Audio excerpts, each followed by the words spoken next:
Hola gente, ¿cómo están? Espero que muy bien. Hoy vamos a tener la tercera clase de funciones matemáticas. En esta clase se va a dividir entre inversa de las funciones y funciones trigonométricas. Bien, empecemos con inversa de funciones. La inversa tiene dos formas de interpretarse. Gráficamente es la inversión de los componentes de los puntos que forman la gráfica de una función. Es decir, que si yo tengo un punto que tiene una componente x y una componente de y, por ejemplo, el punto 2, 1, ahora voy a pasar a tener el punto 1, 2. ¿Sí? Se invierten los puntos. Además, se puede ver trazando la función f de x igual a x o y igual a x, llamada la función identidad. Tanto la función f de x como su inversa, f a la menos 1 de x, ahora le escribimos a la función con un menos 1 adelante, son simétricas respecto de la función identidad. ¿Sí? Ahora vamos a ver más claro con un ejemplo. Y matemáticamente es la operación contraria a la que tenemos y se simboliza, bueno, ya habíamos hablado, como f a la menos 1 de x. ¿Sí? Para obtener la inversa de una función, esta debe ser biyectiva. Yo puedo agarrar e ir pasando, digamos, para obtener la operación contraria, por lo tanto voy a llegar a la ley de la inversa, pero si la función no es biyectiva, ¿sí? Si la función f no es biyectiva, no voy a poder graficar la función f a la menos 1, ¿sí? La función inversa. Entonces, por ejemplo, si tuviéramos una función cuadrática, primero tenemos que restringir su dominio para luego hacer la función inversa. ¿Sí? Bien.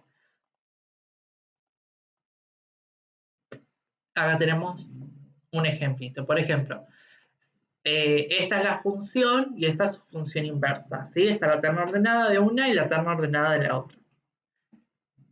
Bueno, acá les dejo un ejemplo. Y dado que tiene que ser biyectiva, bueno, esta es una función lineal, por lo tanto, las funciones lineales, recordemos que son biyectivas, porque son inyectivas y suryectivas. Y la terna ordenada de su función inversa, el dominio de la función inversa va a ser el codominio de la función de la que proviene, o sea, desde acá arriba, y el codominio de la función inversa va a ser el dominio de la función de la que proviene. ¿Está? Bien, acá vemos que tenemos las operaciones contrarias y les dejo esta anotación acá que es que hay que recordar el orden para despejar una ecuación, ¿sí? Porque esto de acá lo escribimos como una ecuación. Yo acá directamente, en vez de escribir f de x, pongo y empiezo a pasar. Primero paso el menos 2, ahora vamos a ver un ejemplito más adelante. Pero primero hay un orden de prioridad. Primero se pasan los términos que están sumando, restando, luego las multiplicaciones y divisiones.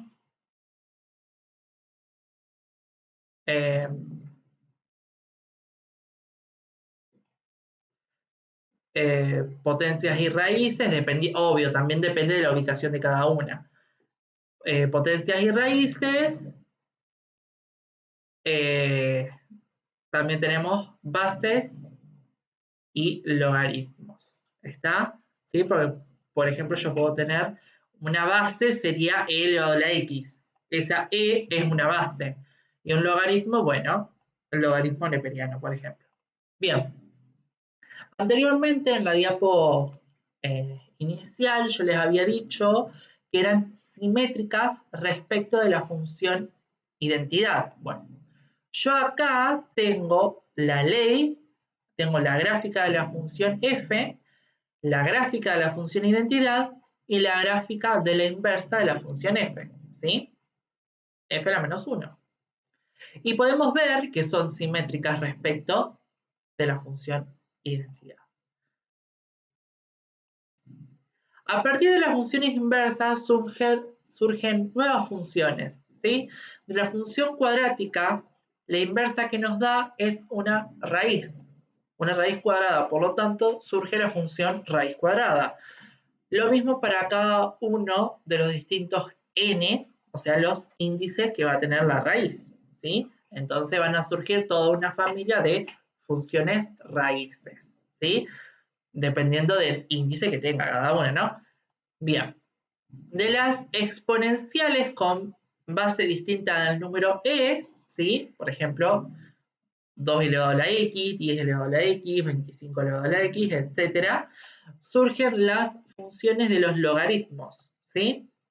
Por ejemplo, acá yo tengo a elevado a la x y su función inversa es logaritmo en base a de x, ¿sí?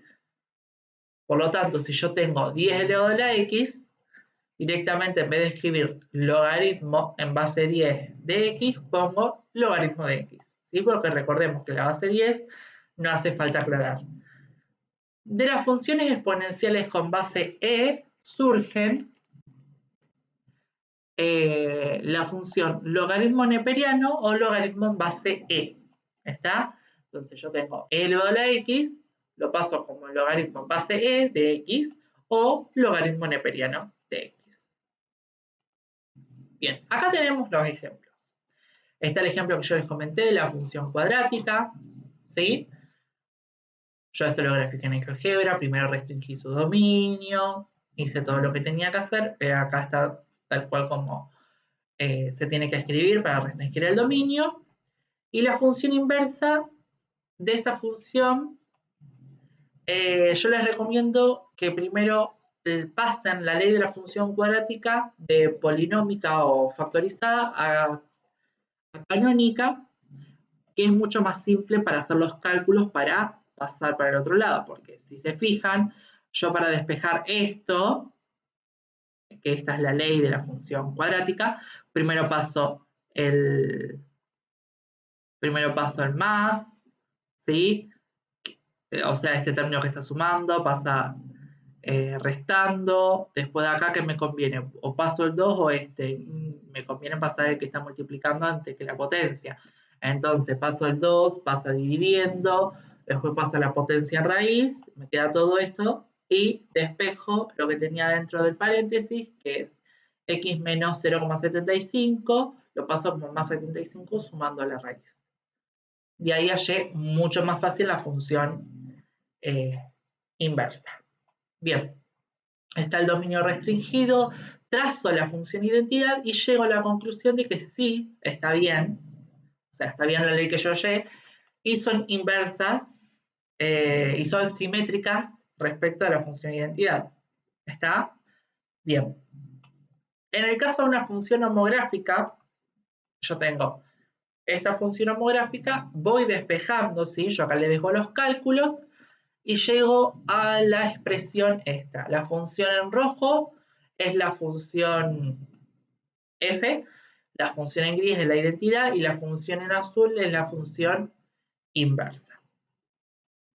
Bien, acá les dejo la función exponencial y su inversa, la función logaritmo, ¿sí? Lo podemos ver. Partimos de esta función exponencial, que es esta de acá, que figura en rojo, y obtenemos esta función de acá, que obviamente acá nos faltaría terminar de escribir, ¿sí? Acá tenemos que poner y acá tenemos que poner x, porque eso hay que reemplazarlo para escribirlo de la forma correcta, como f a la menos 1 de x igual a 1/2 del logaritmo neperiano de x más 5 más 2. ¿Sí? Bien. Si se fijan, la función inversa es la función azul, exponencial es la roja, la función de identidad es la gris y queda también simétrico. Bien. Habíamos hablado de que a partir de la inversa surgen nuevas funciones. Bueno, hablemos un poquito de la función raíz. Las funciones raíces con índice par tienen restricciones de dominio, ¿sí?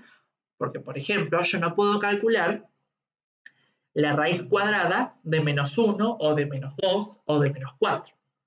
¿Está? Yo no puedo calcular la raíz cuadrada de cualquier número negativo, ¿sí? Entonces, El dominio para las funciones raíces de índice par son los reales positivos y el cero, porque la raíz cuadrada de 0 es 0, ¿sí? En cambio, las que tienen índice impar no tienen restricciones algebraicas, ¿sí? Por ejemplo, la raíz cúbica, ¿está? Yo puedo obtener la raíz, por ejemplo, la raíz cúbica de menos 27, la puedo obtener, ¿sí? A ver, ahí la resuelvo acá. La raíz cúbica de menos 27 es menos 3. Tenía una duda, pero bueno, está. Es menos 3, ¿ven? La raíz cúbica sí se puede calcular, por lo tanto, va a tener imágenes, va a haber puntos en la parte positiva del eje X. Negativa, perdón. Acá no teníamos puntos, ¿sí? Eso se llega a apreciar. Bien. Una cosita más. A diferencia de la función cuadrática, ¿sí? Que digamos, esta sería la función elemental de la función raíz, ¿sí? Hagamos una comparación entre la función elemental de la función raíz, vamos a ir a esta diapo que acá la tengo, y la función elemental de la función cuadrática. Bueno, acá está de dominio restringido, pero no importa. Está.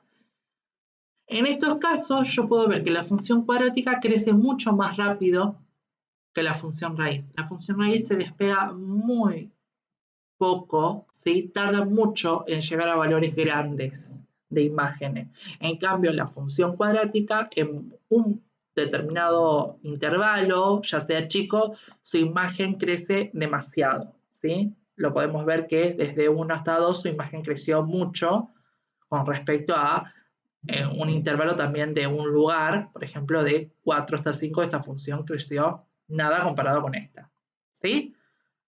Eso es una cosa para tener en cuenta. Y también hay que tener en cuenta las asíntotas, ¿sí? Por ejemplo, la función exponencial tiene una asíntota horizontal en el valor k, que en este caso sería menos 5, ¿sí? Entonces hay una asíntota horizontal. Ahora esa asíntota horizontal en la función inversa pasa a ser una asíntota vertical en menos 5 de x, ¿está? Entonces hay que tener esas consideraciones al tanto.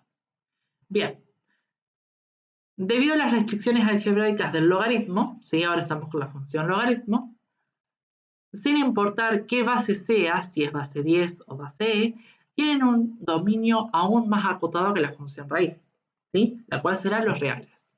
Si nos podemos ver, la función del logaritmo, ¿sí? Este es logaritmo en base 10, por ejemplo. Estoy omitiendo que es base 10 porque ya lo considero así. Era como,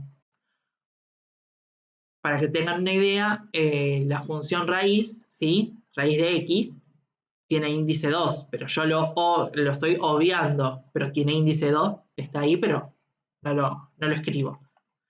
Bien, es una obviedad. Ok. Vamos con la gráfica de la función. Si vemos la función logaritmo, a medida que yo voy tomando valores más chiquitos de x, cada vez se va a ir como comprimiendo. Fíjense que si voy desde 1 hasta 0, todos los valores que voy tomando se va haciendo una imagen cada vez más negativa y tiende así, pero nunca llega a ser 0, ¿sí? Yo puedo tomar valores muy chiquitos y me va a dar un número muy negativo, ¿sí? Muy grande y negativo. Si yo tomo el valor 0,00000001 y lo meto en el logaritmo, me va a devolver un número muy negativo, ¿sí?